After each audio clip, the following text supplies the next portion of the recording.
മഹാലക്ഷ്മി സീരിയലിൻ്റെ ഇന്നത്തെ എപ്പിസോഡിലേക്ക് എല്ലാവർക്കും സ്വാഗതം. അങ്ങനെ വാമദേവൻ്റെയും പ്രതാപൻ്റെയും ജാമ്യം കോടതി നിഷേധിക്കുന്നുണ്ട്. അതിനുശേഷം പോലീസ് വാമദേവനെയും പ്രതാപനെയും ജീപ്പിൽ കയറ്റാൻ കൊണ്ടുവരുന്ന സമയത്ത് ദുർഗ വന്നിട്ട് വാമദേവനോട് നല്ലോണം ചീത്ത പറയുകയും ശകാരിക്കുകയും ശാപവാക്കുകൾ പറയുകയൊക്കെ ചെയ്യുന്നുണ്ട്. അതിനുശേഷം പ്രതാപൻ്റെ അമ്മയോടും പറയുന്നുണ്ട്, ഇതിനെല്ലാം സപ്പോർട്ട് ചെയ്താൽ നിങ്ങൾ നരകിക്കുള്ളൂ എന്ന്. അങ്ങനെ വാമദേവനെ ജീപ്പിലോട്ട് കയറ്റാൻ പോണ സമയത്ത് വീണ്ടും ദുർഗ ചെന്നിട്ട് പറയുന്നുണ്ട്, ഇനി ഏതെങ്കിലും സമയത്ത് നിങ്ങൾ ബന്ധം പുതുക്കാനായിട്ട് എൻ്റെ വീട്ടിലോട്ട് വരില്ലേ, അന്ന് ഞാൻ നിന്നെ വെട്ടി നുറുക്കൂടാ എൻ്റെ വിശ്വട്ടനെ കൊന്നേനെന്ന്. അങ്ങനെ പോലീസ് മതി ഇനി മാറി നിൽക്കുന്നു പറഞ്ഞ് ദുർഗയെ മാറ്റി നിർത്തിയിട്ട് ഈ പ്രതാപനെയും വാമദേവനെയും ജീപ്പിൽ കയറ്റി കൊണ്ടുപോകുന്നുണ്ട്. ആ സമയത്ത് പ്രതാപൻ്റെ അമ്മയാണെങ്കിൽ മോനെ പ്രതാപെന്ന് പറഞ്ഞുകൊണ്ട് കരഞ്ഞുകൊണ്ട് ഇങ്ങനെ നിൽക്കുമ്പം ഈ ദുർഗ പ്രതാപൻ്റെ അമ്മയുടെ അടുത്തേക്ക് ചെല്ലുന്നുണ്ട്. എന്നിട്ട് പറയുന്നുണ്ട്, എന്തായാലും നിങ്ങളും കൂടി അറിഞ്ഞുകൊണ്ടല്ലേ ഇതെല്ലാം ചെയ്തത്, പണത്തിന് വേണ്ടിയല്ലേ നിങ്ങളുടെ മോൻ എൻ്റെ വിശ്വട്ടനെ കൊന്നത്, എന്തായാലും ഞാനിത് ക്ഷമിക്കാനൊന്നും പോണില്ല. നിങ്ങളുടെ മോളിനി എനിക്ക് മരുമോളായിട്ട് വേണ്ട, എൻ്റെ വിശ്വട്ടനെ കൊന്നവൻ്റെ മോളെ എനിക്ക് അംഗീകരിക്കാൻ പറ്റില്ല, ഇനി അവളെ എൻ്റെ വീട്ടിലോട്ട് ഞാൻ കയറ്റൂല എന്ന് പറയുമ്പം ഈ പ്രതാപൻ്റെ അമ്മ പറയുന്നുണ്ട്, മോളെ അതിന് നിൻ്റെ ആങ്ങളെയല്ലേ കൊട്ടേഷൻ കൊടുത്തതെന്ന് ചോദിക്കുമ്പം എൻ്റെ ആങ്ങളെ കൊട്ടേഷൻ കൊടുത്തെങ്കിലും കൊന്നത് പ്രതാപനല്ലേ, അതുകൊണ്ട് എനിക്കിനി നിങ്ങളുടെ കൊച്ചുമോളെ മരുമകളായിട്ട് ആവശ്യമില്ല എന്ന്. ആ സമയത്ത് ഈ പ്രതാപൻ്റെ അമ്മയാണെങ്കിൽ കരഞ്ഞുകൊണ്ട് നിൽക്കുന്നുണ്ട്. നിങ്ങൾ കരയൊന്നും വേണ്ട, എൻ്റെ വിശ്വട്ടനെ കൊന്നതിന് നിങ്ങളൊക്കെ നരകിച്ചേ ചാവുള്ളൂ എന്നും പറഞ്ഞ് ദുർഗ വീണ്ടും ശാപവാക്കുകൾ പറയുന്ന സമയത്ത് കണ്ണൻ അങ്ങോട്ട് വരുന്നുണ്ട്. അന്നേരം ദുർഗ പറയുന്നുണ്ട്, ഞങ്ങൾ ഇത്രയും നാളും സത്യങ്ങളൊന്നും അറിഞ്ഞില്ല, ഇപ്പോഴാണ് സത്യങ്ങൾ അറിഞ്ഞതെന്ന് പറയുമ്പോൾ അനന്തവും കണ്ണനും കൂടി വന്നിട്ട് പറയുന്നുണ്ട്, എന്തായാലും അറിഞ്ഞ സത്യങ്ങളിൽ നിങ്ങൾക്ക് വിശ്വാസമായില്ലേ, ഇനിയിപ്പോൾ കുറച്ച് കാര്യങ്ങളും കൂടെ കൂടിയുണ്ട്. നിങ്ങളുടെ ആങ്ങള നിങ്ങൾക്ക് വലിയവനായിരുന്നല്ലോ, അമ്മയ്ക്ക് ആങ്ങളാന്ന് പറഞ്ഞാൽ ജീവനായിരുന്നല്ലോ, എന്നിട്ടിപ്പോൾ എങ്ങനെയുണ്ട് അമ്മയുടെ ജീവിതം തകർത്തത് ആ ആങ്ങള തന്നെയല്ലേ എന്ന് പറയുമ്പം ഈ ദുർഗയാണ് ഈ കണ്ണൻ്റെ നേരെ കൈ കൂപ്പി ഇങ്ങനെ നിന്ന് സങ്കടത്തോടെ ക്ഷമ പറയും പോലെ നിൽക്കുന്നുണ്ട്.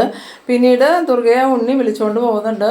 ഉണ്ണിയും ദുർഗയും പോയി കഴിഞ്ഞതും കണ്ണൻ പറയുന്നുണ്ട്, ഇതുകൊണ്ടൊന്നും നിങ്ങളുടെ മോനും വാമദേവനും രക്ഷപ്പെടാൻ പോണില്ല, ഇനിയിപ്പോൾ റിമാൻഡ് കഴിഞ്ഞ് ഇറങ്ങിയാലും അവരെ ഞാൻ വെറുതെ വിടുവൊന്നുമില്ല, 20 വർഷത്തെ കട ബാക്കിയുള്ളത് എൻ്റെ ജീവിതം തകർത്തേനും അതുപോലെ തന്നെ എൻ്റെ അച്ഛനെ ഇല്ലാണ്ടാക്കിയതിനും, അതിന് നിങ്ങൾ കേസ് നടത്തി നിങ്ങളുടെ സർവ്വ സമ്പാദ്യം തീർന്നാലും ഞാൻ വാമദേവനെയും പ്രതാപനെയും വെറുതെ വിടാൻ പോണില്ല എന്ന്. ആ സമയത്ത് ഈ പ്രതാപൻ്റെ അമ്മയാണെങ്കിൽ സങ്കടത്തോടു കൂടി ഇതെല്ലാം കേട്ട് നിൽക്കുന്നുണ്ട്. പിന്നീട് കാണിക്കുന്നത് നമ്മളുടെ മാർക്കോനെയാണ്. മാർക്കോയും കരുണയും ലോപ്പസും ഉണ്ട്. ലോപ്പസ് ആണെങ്കിൽ മുട്ട ഓംലേറ്റ് ഒക്കെ ഉണ്ടാക്കി മാർക്കോയ്ക്ക് കൊണ്ടുപോയി കൊടുക്കുന്ന സമയത്ത് മാർക്കോ കരുണയോട് ചോദിക്കുന്നുണ്ട്, നിനക്ക് വേണോടി, എനിക്ക് വേണ്ടാന്ന് പറയുമ്പം എന്തായാലും നിൻ്റെ വയറ്റിലൊരു കുഞ്ഞുള്ളതല്ലേ, അതുകൊണ്ട് നീ ഭക്ഷണം കഴിക്കാണ്ടിരിക്കണ്ട, വേണേ ഇതിൻ്റെ പകുതി തരാമെന്ന് പറയുമ്പം എനിക്ക് വേണ്ടാഞ്ഞിട്ടാന്ന് പറയണോ. എന്നിട്ട് മാർക്കോ ഈ കരുണയോട് പറയുന്നുണ്ട്, എന്തായാലും സാധാരണ അച്ഛന്മാർ കോടതി വിധി കാത്തു നിൽക്കുമ്പോൾ മക്കൾ അച്ഛന് ജാമ്യം കിട്ടണേന്നാണ് പ്രാർത്ഥിക്കേണ്ടത്, ഇത് പക്ഷേ നിനക്ക് നേരെ ഓപ്പോസിറ്റ് പ്രാർത്ഥിക്കാനുള്ള വിധി അലോടി വന്നേക്കണേ, നിൻ്റെ അച്ഛന് ജാമ്യം കിട്ടാതിരുന്നാലേ നിനക്ക് ജീവിതം ഉണ്ടാവുള്ളൂ എന്ന്. അത് കേട്ടതും കരുണയാണെങ്കിൽ ഇങ്ങനെ സങ്കടത്തോടു കൂടി ഇരിക്കുന്നുണ്ട്. എന്നിട്ട് മാർക്കോ പറയുന്നുണ്ട്, ഞങ്ങൾ പല പ്രാവശ്യം നിനക്കും നിൻ്റെ അച്ഛനും മുത്തശ്ശിക്കും താക്കീത് തന്നതാ കണ്ണൻ സാറിനെയും മഹാലക്ഷ്മിനെയും ഉപദ്രവിക്കരുതെന്ന്, അപ്പം നിനക്ക് അത് കേൾക്കാൻ പറ്റൂല. എത്രയോ പ്രാവശ്യം നിങ്ങൾ അച്ഛനും മോളും മുത്തശ്ശിയും കൂടെ ചേർന്ന് മഹാലക്ഷ്മിയെയും കണ്ണൻ സാറിനെയും ഉപദ്രവിച്ചു. ആദ്യം കണ്ണൻ സാറ് വെറുതെ വിടാമെന്ന് വിചാരിച്ചതല്ലേ നിൻ്റെ അച്ഛനെ, അപ്പോഴല്ലേ നീ മഹാലക്ഷ്മിയെ ഉന്തി വിട്ടത്, എന്തായാലും നീ അനുഭവിച്ചോ. ഇനിയിപ്പോൾ നിൻ്റെ അമ്മായിമ്മയും ഉണ്ണിയും സത്യങ്ങളൊക്കെ അറിഞ്ഞിട്ടുണ്ടാവും, അവരറിഞ്ഞു കഴിഞ്ഞാൽ പിന്നെ ഒരിക്കലും നിന്നെ അവരുടെ വീട്ടിലോട്ട് കയറ്റുമെന്നും തോന്നണില്ല. ഇതേസമയം നമ്മളുടെ കരുണയാണെങ്കിൽ പ്രതികരിക്കാൻ പറ്റാത്ത രീതിയിൽ അവിടെ ഇരിക്കുന്നുണ്ട്. പിന്നീട് കാണിക്കുന്നത് നമ്മളുടെ ലേഹേനെയും മഹാലക്ഷ്മിയുടെ അമ്മേനെയാണ്. ലേഹ കൊച്ചിനെ ഇങ്ങനെ കളിപ്പിച്ചുകൊണ്ടിരിക്കുകയാണ്, അമ്മയുടെ മോളാണോ ചെറിയമ്മയുടെ മോളാണോ എന്നൊക്കെ ചോദിച്ച്. മഹാലക്ഷ്മിക്ക് മോഹിനിയാണെങ്കിൽ കഞ്ഞിയൊക്കെ കോരി കൊടുത്തുകൊണ്ട് നിൽക്കുന്നുണ്ട്. ആ സമയത്ത് കണ്ണനും അനന്തും അങ്ങോട്ട് വരുന്നുണ്ട്. അപ്പോൾ തന്നെ ലേഹ ചോദിക്കുന്നുണ്ട്, എന്താ ഈ കണ്ണേട്ട പോയിട്ട് അവർക്ക് ജാമ്യം കിട്ടിയോന്ന് ചോദിക്കുമ്പോൾ എവിടെ ജാമ്യമൊന്നും കിട്ടിയില്ല, അവരുടെ ജാമ്യം കോടതി റദ്ദ് ചെയ്ത് അവരെ റിമാൻഡ് ചെയ്തു, ഇനി 14 ദിവസം കഴിഞ്ഞാലേ ജാമ്യം കിട്ടുള്ളൂ. ആ സമയത്ത് ലേഖ പറയുന്നുണ്ട്, അങ്ങനെ തന്നെ വേണം, ഇനി ശത്രുക്കളെ ഒന്നും വെറുതെ വിടരുത്. അവിടെ കണ്ണേട്ടൻ്റെ രണ്ടാനമ്മയും ഉണ്ണിയും വന്നില്ലേ എന്ന് ചോദിക്കുമ്പോൾ അവരും വന്നു, അവർക്ക് സത്യങ്ങളൊക്കെ മനസ്സിലായി, വാമദേവനെയും പ്രതാപനെയും രണ്ടാനമ്മ തല്ലിയില്ലാന്നേ ഉള്ളൂ, അത്രയ്ക്കും ദേഷ്യമായിരുന്നു അവർക്ക് അവരോട്. ആ സമയത്ത് ലേഖ പറയുന്നുണ്ട്, അതെങ്ങനെയാണ് അയാൾ സത്യങ്ങളൊക്കെ പറഞ്ഞതെന്ന് ചോദിക്കുമ്പോൾ ഞങ്ങൾ അതിനൊരു പ്ലാൻ റെഡിയാക്കിയിട്ടുണ്ടായിരുന്നു, നേരത്തെ തന്നെ മാർക്കോയോട് പറഞ്ഞു ഏൽപ്പിച്ചിട്ടുണ്ടായിരുന്നു. അങ്ങനെ മാർക്കോ അവിടെ ചെന്ന് കരുണയെ ഭീഷണിപ്പെടുത്തിയത് കൊണ്ടാണ് പ്രതാപൻ സത്യങ്ങളെല്ലാം തുറന്നു പറഞ്ഞത്. ആ സമയത്ത് നമ്മളുടെ വാമദേവനാണെങ്കിൽ ഒരിക്കലും പ്രതീക്ഷിക്കാത്ത കാര്യങ്ങളാണ് നടന്നത്, അതുകൊണ്ട് തന്നെ വാമദേവന് അത് തടയാനും പറ്റിയില്ല എന്ന്. അന്നേരം ലേഖ ചോദിക്കുന്നുണ്ട്, ഇനിയെങ്കിലും കണ്ണേട്ടൻ്റെ രണ്ടാനമ്മയും അനിയനും മാറുമായിരിക്കില്ല കണ്ണേട്ടാന്ന് ചോദിക്കുമ്പോൾ അതൊന്നും പറയാൻ പറ്റില്ല ലേഖ, അവരുടെ മനസ്സൊന്നും നമുക്ക് അറിയാൻ പറ്റില്ല എന്ന് പറയുമ്പോൾ ഈ അനന്ത് പറയുന്നുണ്ട് അവരുടെ സ്വഭാവം വെച്ച് മാറാനൊന്നും സാധ്യതയില്ല. എന്തായാലും ആങ്ങളെ തന്നെയാണ് സ്വന്തം ഭർത്താവിനെ കൊന്നേന്ന് അറിഞ്ഞതിൻ്റെ ഒരു വിഷമമുണ്ട്. പിന്നീട് അവരെങ്ങനെയാവുന്നൊന്നും പറയാൻ പറ്റില്ല എന്ന് പറയുമ്പോൾ ഈ കണ്ണൻ പറയുന്നുണ്ട്, പണ്ട് അനന്തുവിനെ അറിയാലോ, എൻ്റെ അമ്മ മരിച്ചതിന് ശേഷം എൻ്റെ അച്ഛൻ ഇവർ വിവാഹം കഴിച്ചു കൊണ്ടുവന്ന് കഴിഞ്ഞപ്പോൾ ഇവർക്ക് എന്നോടും അച്ഛനോടും ഭയങ്കര സ്നേഹമായിരുന്നു. അവരെ ഞാൻ എൻ്റെ രണ്ടാനമ്മയായിട്ടല്ല കണ്ടത്, എൻ്റെ സ്വന്തം അമ്മയായിട്ട് തന്നെയാണ് കണ്ടത്. അവർക്കും എന്നോട് അതേ സ്നേഹം ഉണ്ടായിരുന്നു എന്ന് പറയുമ്പം അനന്ത് പറയുന്നുണ്ട്, ഇനി ആർക്കറിയാം അതും അവരുടെ അഭിനയമായിരുന്നോ എന്ന് അറിയില്ലല്ലോ എന്ന് പറയുമ്പം, ഇല്ലടാ അതൊന്നും അഭിനയമായിരുന്നില്ല, അവർക്ക് ശരിക്കും എന്നോട് സ്നേഹം ഉണ്ടായിരുന്നു. പിന്നീട് അച്ഛൻ മരിച്ചതിന് ശേഷം ഈ വാമദേവൻ ഓരോന്ന് പറഞ്ഞു കൊടുത്ത് അമ്മയുടെ മനസ്സ് തിരിച്ചതിന് ശേഷം അമ്മയ്ക്ക് മുതലിനോടും സ്വത്തിനോടും ആർത്തി വന്നത്. അതുപോലെ തന്നെ അതിനുശേഷം അവർക്ക് എനിക്ക് നല്ലൊരു ജീവിതം ഉണ്ടാവരുതെന്നുള്ള ആഗ്രഹവും വന്നത്. അതിനു മുമ്പ് അമ്മേനെ കൊണ്ട് ഒരു പ്രശ്നം ഉണ്ടായിരുന്നില്ല. ആ സമയത്ത് മോഹിനി പറയുന്നുണ്ട്, എന്തായാലും സ്വന്തം ആങ്ങളെ തന്നെ അവരുടെ ഭർത്താവിനെ കൊന്നു എന്നുള്ള തിരിച്ചറിവുണ്ടായതുകൊണ്ട് ഇനിയിപ്പോൾ അവർക്ക് മാറ്റങ്ങൾ സംഭവിക്കുമായിരിക്കും മോനേന്ന്. അന്നേരം ഈ കണ്ണൻ പറയുന്നുണ്ട്, എന്തായാലും കരുണയുടെ അവസ്ഥ ഇനി പരിതാപകരമാവണേ, പ്രതാപന് ഇനി അടുത്തെങ്ങും ജയിലിൽ നിന്ന് ഇറങ്ങാനും പറ്റൂല എന്ന് പറയുമ്പോൾ മോഹിനി പറയുന്നുണ്ട്, എൻ്റെ സ്വന്തം മോളാണെങ്കിലും അവളെ നിയന്ത്രിക്കാനൊന്നും എനിക്കൊരിക്കലും പറ്റിയിട്ടില്ല. അവളെന്നെ ഒരമ്മയായിട്ട് അംഗീകരിച്ചിട്ട് കൂടിയില്ല. പിന്നെ ഞാൻ എങ്ങനെയാണ് അവളെ ഉപദേശിക്കണേ മോനേന്ന്. പിന്നെ പ്രതാപേട്ടനെ അറസ്റ്റ് ചെയ്തതിനോ ജയിലിലിട്ടതിനൊന്നും എനിക്കൊരു വിഷമവും ഇല്ലയെന്ന് മോഹിനി പറയുന്നുണ്ട്. പിന്നീട് പറയുന്നുണ്ട്, ഞാൻ എന്തായാലും അങ്ങോട്ടേക്കൊന്ന് ചെല്ലട്ടെ, തിരിച്ചു വരുമ്പം ലേഹയ്ക്കും മോൾക്കും ഉള്ള ഭക്ഷണമായിട്ട് വരാം, നിങ്ങളിവിടെ ഉണ്ടെങ്കിൽ നിങ്ങൾക്കും ഉള്ള ഭക്ഷണം കൊണ്ടുവരാമെന്ന് പറയുമ്പോൾ കണ്ണൻ പറയുന്നുണ്ട്, വേണ്ട ഞങ്ങളിപ്പോൾ തന്നെ പോകുമെന്ന് പറയുന്നു. പിന്നീട് കാണിക്കുന്നത് നമ്മളുടെ ഈ പ്രതാപൻ്റെ അമ്മ കോടതിയിൽ നിന്ന് നേരെ വീട്ടിലോട്ട് വരാണ്.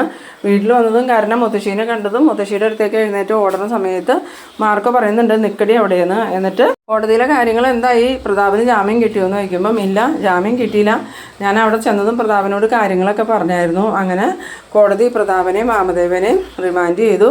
സത്യങ്ങളെല്ലാം പ്രതാപൻ പറയണ കേട്ടപ്പോൾ വാമദേവൻ ദേഷ്യത്തോടു കൂടി പ്രതാപനെ നോക്കുന്നുണ്ടായിരുന്നു. ഇനി ജയിലിൽ ചെന്നിട്ട് അവർ രണ്ടുപേരും അവിടെ കിടന്ന് ഇടി ഉണ്ടാക്കുമെന്ന് എൻ്റെ പേടിയെന്ന് പറയുമ്പം ഈ ലോപ്പസ് പറയുന്നുണ്ട്, ഇടി ഉണ്ടാക്കട്ടെ, അങ്ങനെ ദുഷ്ടന്മാരിൽ ഒരുത്തനെ കൊല്ലട്ടെ എന്ന്. അത് കേട്ടതും ഈ പ്രതാപൻ്റെ അമ്മയാണെങ്കിൽ എന്ത് പറയണമെന്ന് അറിയാതെ ഇങ്ങനെ വിഷമിച്ച് നിൽക്കുമ്പം മാർക്കോ ചോദിക്കുന്നുണ്ട്, ഉണ്ണിയും അവൻ്റെ അമ്മയും വന്നില്ല അവിടെയെന്ന് ചോദിക്കുമ്പോൾ, ഉവ്വ ഏറ്റവും വലിയ ചതി പറ്റിയത് അവിടെയാണ്, ഉണ്ണിയും ദുർഗയും സത്യങ്ങളെല്ലാം അറിഞ്ഞു എന്ന്. അത് കേട്ടതും ഈ കരുണയ്ക്കാണെങ്കിൽ ആകെ സങ്കടമായി നിൽക്കുന്ന സമയത്ത് മാർക്കോ പറയുന്നുണ്ട്, എന്തായാലും ഉണ്ണിയും ദുർഗയും സത്യങ്ങളൊക്കെ അറിഞ്ഞിട്ടുണ്ട്, പക്ഷെ അവരുടെ സ്വഭാവം വെച്ച് ഇനി എങ്ങനെയാണെന്ന് പറയാൻ പറ്റില്ല, അവർ നിന്നെ കൊണ്ടുപോകാനൊന്നും സാധ്യതയില്ല. പിന്നെ സ്വത്തിനോട് ആർത്തിയുള്ളവരായതുകൊണ്ട് ചിലപ്പോൾ മരിച്ചുപോയ ആൾക്ക് വലിയ പ്രാധാന്യമൊന്നും കൊടുക്കാതെ നിന്നെ കൊണ്ടുപോയാലും മതി, എന്തായാലും നിന്നെ ആ വീട്ടിലോട്ട് കൊണ്ടുപോകാൻ സാധ്യതയില്ല എന്ന് ആ സമയം ലോപ്പസ് പറയുന്നുണ്ട്.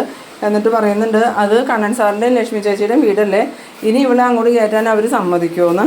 എന്തായാലും നിൻ്റെ ജീവിതം ഇനി പോക്കാടിയെന്നും പറഞ്ഞുകൊണ്ട് മാർക്കോയും ലോപ്പസും പോകുന്നുണ്ട്. അവർ പോയി കഴിഞ്ഞതും ഈ പ്രതാപൻ്റെ അമ്മ പറയുന്നുണ്ട്, മോളെ നമുക്ക് കിട്ടിയ ഏറ്റവും വലിയ തിരിച്ചടി എന്ന് പറയുന്നത് ദുർഗയും ഉണ്ണിയും സത്യങ്ങൾ അറിഞ്ഞതാ. ദുർഗ എന്നോട് പറഞ്ഞു മോളെ ഇനി അവളുടെ മരുമോളായിട്ട് വേണ്ടാന്ന്.